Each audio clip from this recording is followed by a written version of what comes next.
Welcome to the only live Bearcats postgame show on YouTube. This is Chatterbox Bearcats.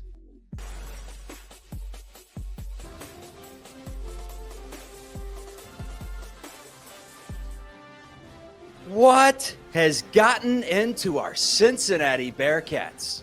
We thought this was supposed to be a very gritty defensive team. We got to a point in the season where the Bearcats were scoring 40. They were scoring 50. They were pulling their hair out trying to get to 70. And now the Bearcats are living in the 80s and the 90s.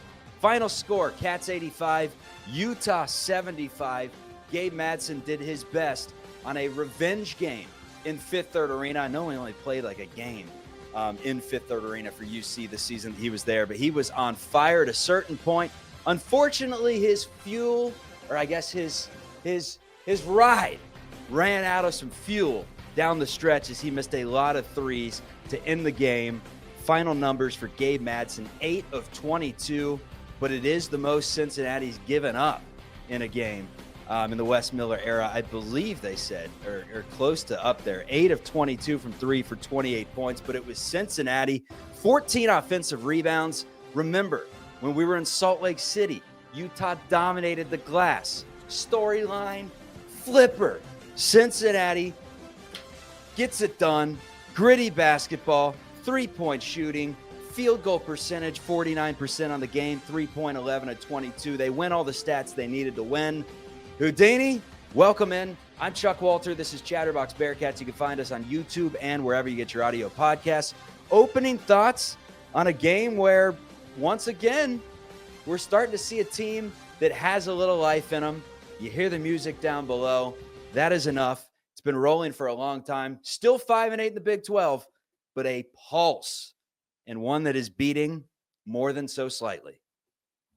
That's all we want, Chuck, is a pulse after what we saw this season, man. And February 11th, we're still alive. We're very alive, especially with the juice that we're playing with. Madsen, I was like, dude, John Brannon's not the coach anymore, Gabe. Like, he was coming out with a vengeance. I mean, he looked ridiculous. I was like, we got to be able to stop one guy. He was the whole offense. Shot 22 threes, I think what you were getting to. It's the most three-point attempts against a UC team ever by a single player. Thank God he started to go cold because he actually had some good looks towards the end. He just missed them. Thank God. And I just finished up watching Josh Reed post-game interview after a W. The tables have turned, man. This is crazy, but it got a little dicey. It got scary for a second because this was one of those letdown. You know, you lose this game, everything we just saw goes to shit. But here we are, man. We're still alive and 5-8 in the Big 12 after how we started. I'll take it. We're starting with the Junkyard Dog. He gets the post-game interview and he gets the floor on Chatterbox Bearcats post-game show because we're starting to see a little baby Zion, everyone. For those of you on YouTube, this is why you watch on YouTube. Baby Zion, coined by Hudson's father, Tim, who watches a Bearcats game. Once in a blue moon, he saw Josh Reed play, and he's like, you know what? That's Aldi brand Zion Williamson. Final numbers from him in the game today. 4 of 6, 3 of 4 from three, knocks down both his free throws, had 4 assists, 13 points, back-to-back in double figures for Josh Reed, 13 for Josh. Most importantly, with a couple minutes left, when UC had ran out of gas, Utah had climbed their way back into it. He started off a 10-0 run that the Bearcats would go down the stretch with a little teardrop that hung on the rim and went through. Give me good words on Josh Reed. Somebody tweeted at me, said we didn't even mention Junkyard Dog, and you already mentioned it once, but he's a Junkyard Dog, man. And now he's our closer. He's Baby Zion. He's Josh Creed. As I mentioned on Twitter myself, he can take us higher. I don't know what happened, but he does all the little things, man. Like, that's what he does. He's not a ball stopper. He can hit open threes. He almost hits the Jumbotron every time. But those 3 threes he had in the first half changed the trajectory of the game completely. And then he was our finisher. Came in there, knocked down 2 big free throws, like you said, the floater, the teardrop. I mean, back-to-back double-digit games from Josh Reed. That's the first time in his UC career, easily. I think they said it's the first time since 2022 that he scored in double digits. Now he's done it 2 times in a row.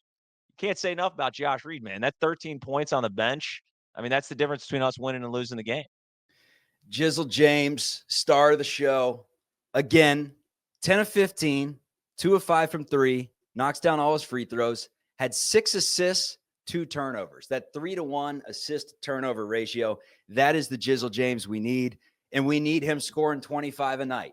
This team has found an alpha in the most unlikely place that was the most likely place entering the season. Hell, I said the guy was going to be all conference. I said he has the potential to be the next Ja Morant. Like, this guy has so much skill, and he just lost it halfway through the season. Like, again, for the YouTube crowd out there, it's like Calvin Cambridge losing the sneakers. And apparently he duct taped the soles back together. He's running around right now with some confidence. You saw the text message that Edgerrin James threw out there for the public of him saying, son, where's my boy been? I don't recognize this Jizzle out there. Go out there, have fun, start to realize that, hey, I'm the best player on the floor. And he's starting to realize it. He had a reverse layup and one, was sick, put someone in a blender. The dude's at the hospital right now, getting the ankles checked. Bench was loving it. Jizzle James, man, star of the show, Chatterbox Bearcats player of the game. No, Jason Delaney in the chat's saying Jizz Morant. I don't even know if we could say that on YouTube. That might get censored, but hell, man, he turned this thing completely around. He looks like a totally different player than he did 4 weeks ago. And you know what helps when you can knock down a 3-point shot. 2 of 5, nothing crazy, but just having that, defenders have to get out on you at the 3-point line opens everything up. That mid range is getting there. He's driving to the rim, dude. He put Gabe Madsen on ice skates on that one. That might be a top 10 play. He looked awesome, man. And and we mentioned on the other show, he's being quick and decisive with his moves. He's not doing the dribble James crap. He's getting to his spots. If he doesn't have it, he kicks it out, and it's made this offense just open up. When you have a point guard that can do what we thought he was going to do, it opens everything up, and now he's playing like the player we thought he was. And the sky's the limit if Jizzle James could be putting up 20 a night. Truly. Confidence is everything, man. It goes to show you in life, and we all know this, when you're hot, you're not. When you're not, you're not. Sometimes you lose your way. He had lost his way for a minute, had lost a little bit of belief, and all it took was a few good games in a row for him to kind of have an encore that shows us Jizzle James is 1,000% back. He's a sophomore, went through the sophomore slump, and here comes the sophomoric surge in the same season. Surging into the show, correspondent Chase Younts, who made his debut at Fifth Third Arena after the Ohio State game, the lone game this season, an exhibition that Houdini, myself, went live on the floor. We go live with Chase, gave us fire, former college basketball player at Earlham College. The Quakers. Yes. The Quakers. No, I was not questioning that. I was just giving my love to the Quakers and shooting coach Dick Baumgartner that ran the camps out there in Indy back in the day, or the Indy suburbs, wherever Earlham is. Anyways, Chase was spitting fire, had great statistics to add to the show, just great analysis as a former player. And we go back, we chop up the show, and we realize his mic didn't work. The entire time, you couldn't hear anything that he said. 20 minutes on the floor. We had to scrub the tapes off the internet. It was tough, but it's been a while. He's been working at the games. You're going to see this guy on TV for a long time. He's a star, and he's part of our panel today. Chase, your thoughts from the game, man? Can you guys hear me well, first off? Loud and clear. Okay, cool. Well, we're good, baby. That's awesome. So, thoughts on the game. I mean, just watching these energized Cats play, this is, I don't know where it was, probably the dodgeball game, wherever you want to look for it. I mean, these guys are playing energized basketball. They're shooting well from the outside. They're attacking the basket. Jizzle James, like like you guys talked about earlier, he found it. He's found his spark once again, and he is truly becoming that attacking guard that is trying to get downhill and score the basketball. He's playing determined. He is playing with fire. It has been fantastic to see. And again, obviously, guys are taking different roles on this team, like Dan Skilney Jr. coming off the bench. Junkyard Josh Reed. This is awesome, man. I mean, this is a different thing that, we haven't really expected. Josh Reed's 8 for 13 shooting in his last 2 games. I mean, it's pretty unbelievable stuff. But just overall, guys are trying to figure out their roles, take their spots on the team. And the Cats have won 3 in a row. Big one coming up Saturday. It's a huge one coming up Saturday, to say the least. You win that game at Iowa State on Saturday, and all of a sudden I mean, Bunker Boy's probably going to come out with his bracket here soon. I'd say what? First 4 out, something along those lines. And most of these brackets, like, we're sneaking back into the bubble picture. We're starting to sweat a little bit. You beat Iowa State come Monday when Bunker Boy releases his new edition, hot off the press. Bearcats are going to be back in the tournament. Houdini and I played bagpipes for this team. Like, I did not think there was a path. And I thought even if we rattled off these 3 in a row, which, I mean, at the end of the day, it's BYU, it's UCF, it's Utah. Before the season, we would have said we'd gone 3-0 in the stretch. But it's the way we look, man. We saw the glimpses at the beginning of the year. We saw the talent returning from last year that kind of had it close to being figured out, and what we added in, another year of seasoning, and Wes has really gotten these guys playing hard and inspired basketball, Hudson. Like, I am starting to believe that this team could go into Iowa State and fight. Maybe not win, but fight. Oh no, I already said, yeah, if we beat Iowa State, I'll be right back on by saying we're going to the Final Four. I mean, I'll be 4 in a row. I'm kind of back on the West train, man. I was fully out. I said, get this guy out of town. I'll pack his bags to go down to North Carolina. And all it takes, man, is putting together a little winning streak. Bearcats' first 3-game winning streak ever in Big 12 play.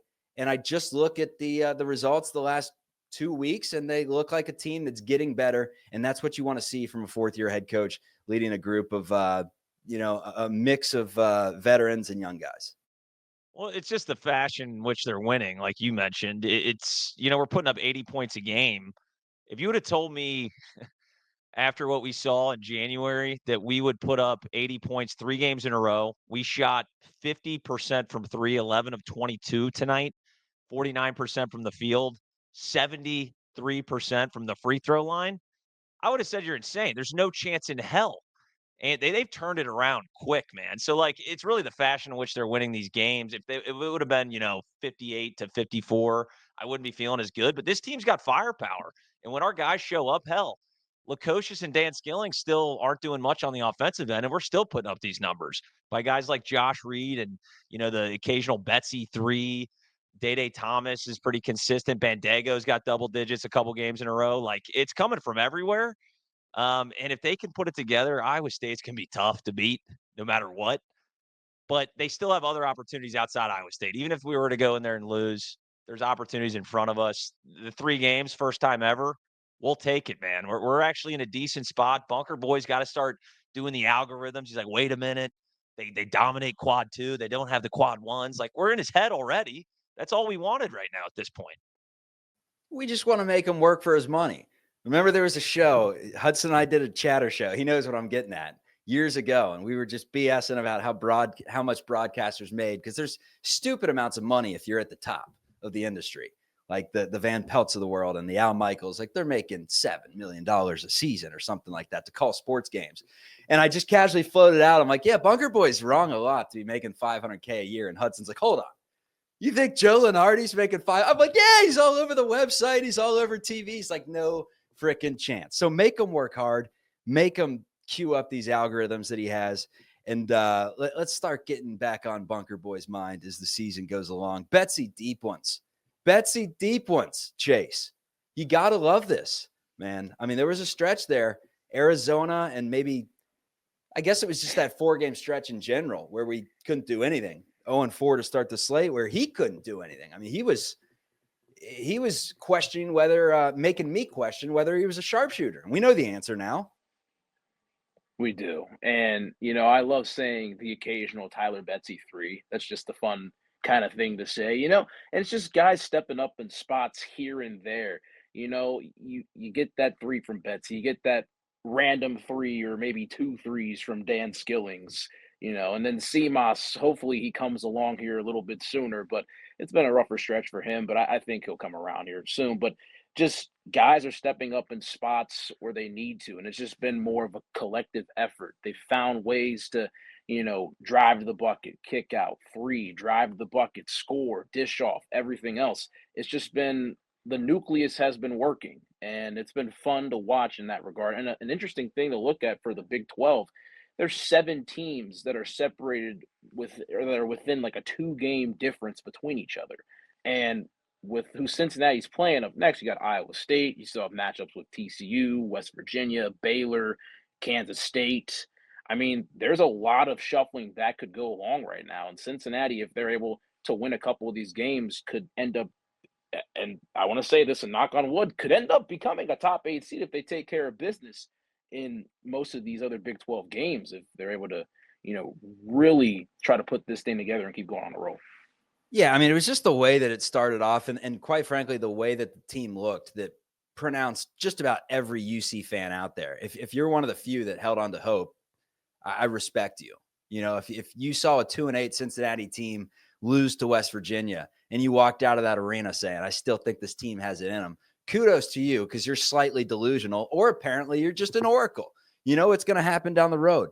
But this team started off so sluggish, and I think that's the reason why we lost a lot of this hope, even though the tournament resume didn't really take a hit. I mean, a road loss against Baylor, home losses to Kansas and Arizona, a road loss against Kansas State. You're 0-4, you think you're dead, but in reality, like the committee doesn't care that you lost those games as long as you could start winning some games to neutralize it. How much, Houdini, how much confidence do you think this team lost just based on the schedule alone? Like if we would have started Colorado, Kansas, Arizona State, UCF, like how much better would this team be? I don't know, because I mean, hell, we started out with Kansas State. We lost that one. Then we went on a losing streak, and then we We had thought we had. Kansas State, we had that game and we looked all right against Arizona for stretches. Then the wheels just completely fell off. Well, no, and then I mean, then we beat Arizona State and Colorado, and then it was like, hey, maybe our mojo's back, and then we just got the doors blown off us again. So I don't really know if it was that, just the schedule placement.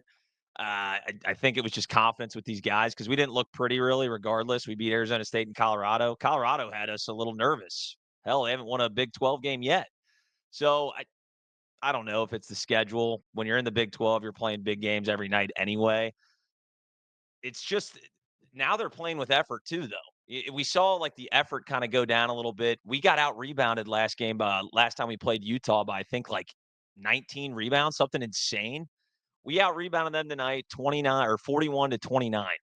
Aziz Bandago with 10 boards. I don't know the last time Aziz has had 10 boards. I mean, I feel Double like double.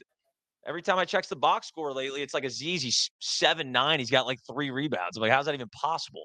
So he did great tonight. And, Lovering that 7-footer for Utah.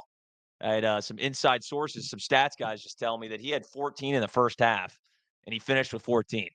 So I know we always harp on Wes not making adjustments because we should have probably been up 15 at half.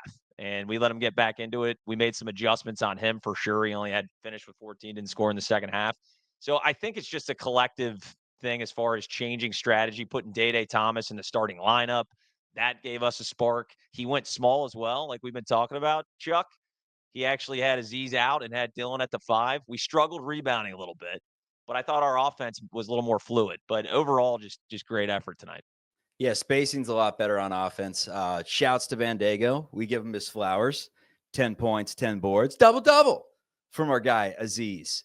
Defensively, this is a Bearcats team that was ranked in the top 10, 4 or 5 games into the Big 12. They held Kansas to 54 points. Like we were looking like we found our identity. It was defensively, and now all of a sudden it's a fast-paced team that's running up the floor and scoring very efficiently. What the hell has changed, Chase?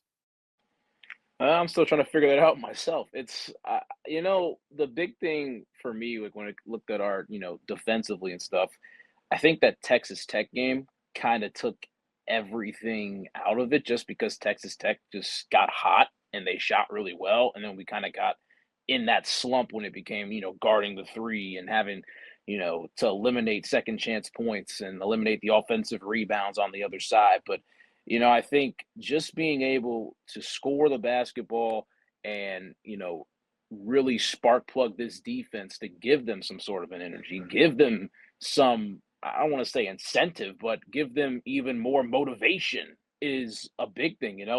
So just overall, I mean, this offense flowing has helped this defense overall, which gets the crowd into the game, and then you get a stop, and then you just keep mounting things on top of each other, and it's just, it's the domino effect of things falling, but pick things up and the Bearcats have won 3 in a row. That's a winning streak. That's what we call a winning streak. Now, Houdini and I are not doing the apology to Wes Miller with the piano until they beat 3 traditional Big 12 teams. So another one today of a team that is not a traditional Big 12 team. They came over from the Pac-12 first season. So when we take down 3, and we got to, do them back-to-back. What if we beat Houston? What if we beat Houston? We'll count I'll Houston. apologize to Wes directly. Yeah, if we beat Houston, we'll count that. But no apologies quite yet. Still 5-8, still on the bubble. And as Stay Crazy says, Utah, UCF, BYU, don't get ahead of your skis, everyone. And is basically calling me a Minnesota Golden Gopher fan, saying if we're going to send the apology over to Wes and call this team 1,000% back after wins over Utah, UCF, and BYU, then I'm crazy. But come on now, man. It's the way we look. Always looking good. Nick Niehaus, he's out in 20-degree weather right now, fighting the elements to give us an update of the Cincinnati Bearcats. Nick, Fifth Third atmosphere tonight. It was quiet in stretches, but down the final stanza of the game, it was loud in there, baby. It was loud. Can you guys hear me? We got you. Everyone always asks that. We can hear you. MVP chance for Josh Reed at the free throw line. Can you believe that? Can you guys believe that? You guys are talking about an apology to Wes Miller. I think we owe an apology to Josh Reed. Am I wrong here? You might be right. I can believe it, Nick, because I was cheering MVP on my couch. See? Baby Zion, man. He's Baby Zion with range. Baby Zion with a better 3. Oh, man. I mean, talk about some role players stepping up. Josh Reed absolutely coming out of nowhere. If you'd have told me that Josh Reed was the savior of the season, I don't know what I would have told you. But the last 2 games, that guy has brought some energy, some effort, some fight, and some shot making. The last thing we would have thought he would have brought. Hudson said it, but he was being facetious, man. He said like 4 shows ago, he's like, I think we give the ball to Josh Reed and let him work. Yeah, I don't know. Hey, I just saw a car hit a pole in Clifton. They didn't do anything to these streets. I'm out here fighting the snow. This is mayhem out here. This lady got out of her car, said, back up. We're not making it out of the hill. So wish me luck, fellas, on the way home. But I just wanted to call in, give Josh Reed my apology. I am sincerely sorry for ever doubting you. You are the savior of this season. But take her home, boys. Hey, you get yourself to Skyline. Get a nice 3-piece coney on the way home. You're the man, Nick. You're the man. Nice little party platter on the way home, baby. Be safe. See ya. Let's welcome in John White to the program. He the only time we've seen John on our show was after what he called the worst, not the worst performance, but the worst Bearcats team he's ever seen, or at least least favorite. I would imagine after the last few, you've changed your mind a little, John. Well, Chuck, all I got to say is, Houdini, are we back? Oh, John, listen. I've been saving that Chuck Walter impression for a win, by the way. You're muted. Who is me? I may have been playing the March music a little too loud. Houdini, are we back, baby? Come on. Get them up, everyone. Golf claps again at Fifth Third Arena. Standing O at Fifth Third. It's beautiful, man. It's poetry. Favorite part of this game today, John? Well, I got to tell you, watching Jizzle tonight, you know who he reminded me of? Steve Logan. That looked like some Steve Logan junior year coming into his own. I said at the beginning of the year, largely to myself because I don't got a show, but we needed a guy. We need an alpha, right? We thought it was going to be CMOS. We thought it was potentially Dan. And I think Niehaus has said, is Day-Day the best player? No, it's Jizzle. He has got to be the alpha from here on out. He's got to be the guy that is leading the team and is the threat every night. And it can't be CMOS. I mean, he can't get his own shot. It's got to be Jizzle. So it's great to see him coming into his own, and I think he's the key if he continues to play at this level through the rest of the season, hopefully we stay on this trajectory. The other thing I wanted to say, I know it took 3.5 years, but it's good to see. I know we've mentioned it. It's good to see Josh Reed get a little confidence in himself.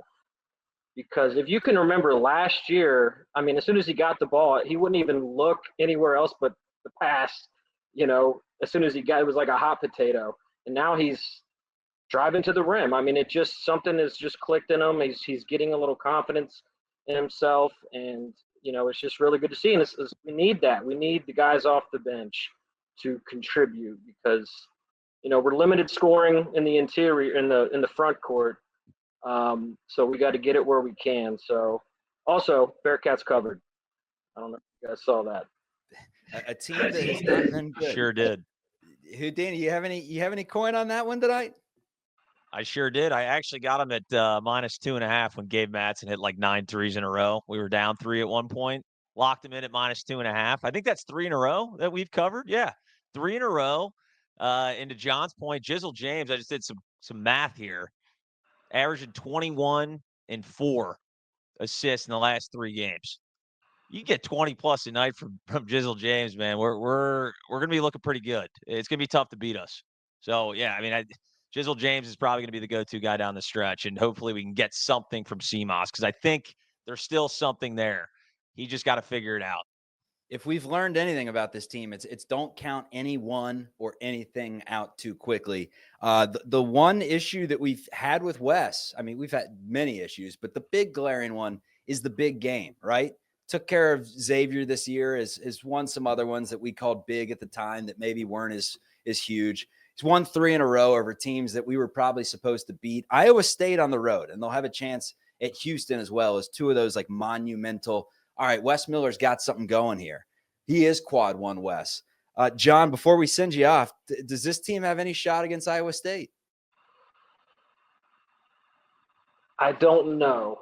And I think the last time I left a comment on the last podcast you guys did about, I don't think we're back. We got 3 in a row, but I don't think we're really back until we get one of these traditional Big 12 teams that are, institutionalized in the conference. And, Iowa State, I think they're top 10, right? It's going to be tough, but if we get it, we're sweating again, Chuck. We're back on Was the I bubble. playing that March music the entire time? Was that? No, you did it for you did it for too long. I'll say that, but you didn't do it the whole time. So we're good. I muted it just in time. I was afraid when I looked down there and saw the button clicked. I was like, did I just have the March music going in a loop for 5 straight minutes? John White, thanks for joining the program. You can call in with the link in the chat. That is how you join the show. Pop in, give your thoughts. We're going to be here for a few more. Let's get some final thoughts from you fellas. Bandego, big buckets. Josh Reed, Betsy had some deep ones. Did feel like a game that we should have been up more for most of it. But again, this is now 3 straight games where every time the C's got a little bit rocky. Don't tell me how rocky the sea is. Just bring the ship in. That's what the Bearcats have done. Brought the thing back to the harbor. It's what we love to see. Houdini, final thoughts as we have Iowa State coming up on Saturday. The Cyclones, and we will run through the old Big 12 right now. What we had on a Tuesday night, Iowa State was in action. They went on the road. They beat UCF 77-65. BYU went on the road and beat West Virginia. And then Arizona and Kansas State are tied at 48 when this podcast is being recorded. Kansas is probably going to beat Colorado. Although I'm a mushhead, so I probably just jinxed them and expect Colorado to win in the morning unless I reverse mushed it. So Hudson, thoughts on the schedule coming up for Cincinnati and some thoughts from this game today? I mean, as far as the schedule is concerned, Iowa State is not invincible by any means. I mean, we saw Kansas State go into Iowa State, win by 20. I know how do you pronounce it? Momtilovich, the big white dude. He is back now. He's 6'8". He can shoot threes. I think he went 1 of 7 tonight against UCF. So he's probably not fully back. They're going to be a very, very tough win. on the road, but this team is beatable. I mean, they've lost to teams that are, lesser talents than UC is going to bring in there, especially how hot we've been. But you got to make damn layups. The amount of layups we missed in the first half was just insane. Like, it was just, Aziz had his best post-up move and a little up and under, wide open, bricks the layup. Like, it's just not going to work when you're playing elite teams. Either way, I'm taking 3 W's in a row, no matter what, especially with what we've seen this team do. And Utah's they're not terrible. You got to at least put the ball in the hoop, which we did. But it's going to get harder. It's certainly going to get a lot harder. But I do think BYU, we just saw them beat West Virginia. The one thing to keep in mind is that West Virginia might actually jump down to a quad 2, which sucks for us because we need all the quad 1s we can get. We only got 1 right now. And UCF, hell, they might jump out of a quad 1 as well. So we kind of got to schedule watch a little bit. But I like our chances with this offense clicking like this. You got to play better defense. You got to make layups. Iowa State has some dudes, man. Specifically Gilbert, Lipsey, Jefferson. I mean, they got some guys that can score the basketball. They're scoring like 80 points a game this season. So that'll be interesting. Oh, my God. Oh, we had Vic Lakhin backstage. Pop on in, Big Vic. He is crushing it right now at Clemson. 20 points in the first half in the game the other day. He said it. Clemson's a blue blood. And he popped in backstage for 2 seconds. It disappeared. But shout out to him, man. He's been lighting it up. Unless what are you it was just someone that I swear to God, backstage, Vic Lakhin. Viktor Lakhin, Chuck. I promise you, Viktor Lakhin didn't. The guy's name was Victor with a K, and it looked just like Viktor Lakhin. I watched him play like 100 games for UC. I know what his face looks like, Houdini. He still checks in on the Cats. He's a man of the people. Okay. He's a 4-year guy at Cincy, I think. I think he was 4, played 3. Who's going to break the ice here? Are we leaving this up to Victor to jump in? I would like Victor to jump in. I don't care. Hey, nah, he popped backstage. You're just going to have to believe me there. Final thoughts from you, Chase. I think we're in a spot where Saturday is going to have a ton of weight to it. Like, if we go out there and we compete and, we give it a pretty good game against Iowa State, I'll feel fine going forward. But I feel like that magic number for us wins-wise is around, I'd say 21. Does that sound, like 20, 21 wins, I would say. I don't know. I think for us, it's going to have to be, we have to play great defense, but at the same time, keep the mojo going, keep the good vibes going, keep the offensive firepower going, ball movement, attacking the rim, kick out for 3, driving to the bucket. Jizzle James has to be our star. I agree with Houdini 100%. And I do want to give flowers to Josh Reed real quick, all right? I'm a devout Christian, all right? I will put that out there. Josh Reed is as well, all right? And I won't say what church, but I've seen Josh Reed at church before. So I'm going to tell you this, man. The prayers and everything else, it's coming together right now. The Lord is blessing Josh Reed, and he's blessing the Bearcats right now. And just keep going. I want Josh Reed on it. Oh, my God, it's Viktor Lakhin. I told you guys. I wasn't lying. That was Big Vic backstage. What's up, man? Congrats. What's up, guys? No way. You guys are back. I've been following your podcast all the time. Hell yes, brother. It is good to see you dominated right now in Clemson. We would love to have you right now lighting it up over at Clemson, man. I'm stunned. I didn't expect you to be backstage. I said to these guys, I swear to God, I know what Big Vic looks like. We've been watching him play for years, and here he is. I thought it would be fun. So, for sure. Give me before you pop out of here. Give me some good words on Wes Miller, man. You've heard us. We've been hard on him. We're hard on people. We yell because we care. You see it under my name. We love the Cats and anyone associated with the Cats. Give me some good words about how Wes was able to coach you up. I mean, he's a good coach. I have a great relationship with him. He cares about every single player he has, and I think actually the program is in good hands long term. So.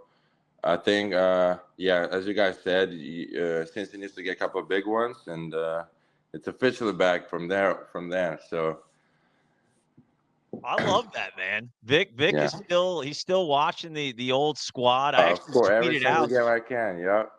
I tweeted out yesterday after you just went nuclear at UNC, and I was like, God, wouldn't it really be great for UC to have an interior big like this that could score and hit jump shots? And somebody actually replied to me and said, a guy like Viktor Lakhin would never go to UC. I'm like, oh my God, here we go. Here we go. So, dude, appreciate you following the program, and we're always rooting for you, man. You've been lighting it up. Yep. Shout out to you guys. All right. Hey, Vic, I got to say it, man. Obviously, last season there were some tough moments. We all know that you went through it with the sickness. You came back. The role was diminished a little bit. It didn't end in the greatest sense, but just know this, man. Every single UC fan out there is rooting for you. I hope Elite Eight, man. 5 No, seed. they do. They text me and all the nice sports. So I appreciate that.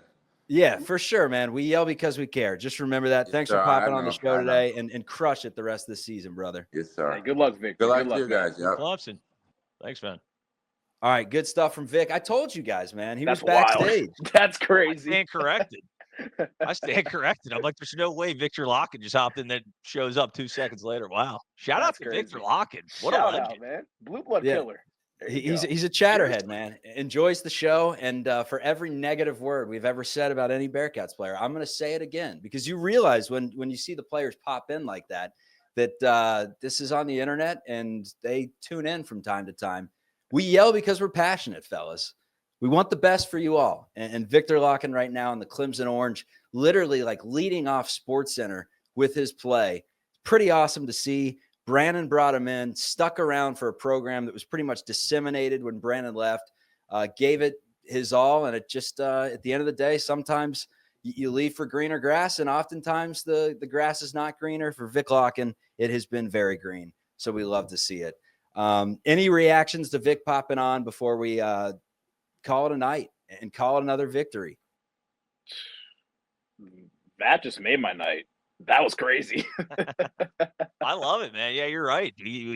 Sometimes you got to watch what you're saying. I don't think we ever said anything negative about Viktor Lakhin, at least not enough, because he was like, I'm a fan of the show. And Vic was he was one of those guys that, like, even when things kind of turned sour and some fans were kind of giving him shit, it was like he was one of the guys that stuck with this program through and through. You know what I mean? Through the ups and the downs with the coach changes, everything. He was one of the glue guys, and now we're seeing him just dominate. I know some people, like, they don't want to see a guy leave and then do great, but I think I can speak for everyone probably in this chat that you love seeing Viktor Lakhin doing what he's doing, going up against Cooper Flagg and putting up numbers, man. That's pretty cool. So, yeah, credit to him for hopping on, and hopefully we both, Clemson and UC, can get to the tournament. Maybe they could face off. That would be something, huh? Be great stuff, man. Would be great stuff. Chatterbox Bearcats. You can find it on YouTube, wherever you get your audio podcasts. We've now had on Trey Scott. We've had on Ice Cube. We've had on Troy Copain.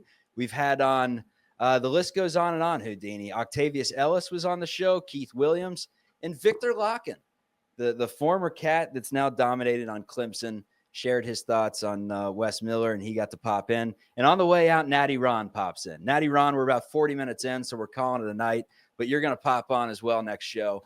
The invite is always available. We'll put that link in the chat, but for now, we will call it a night. Final score, Cincinnati, 85.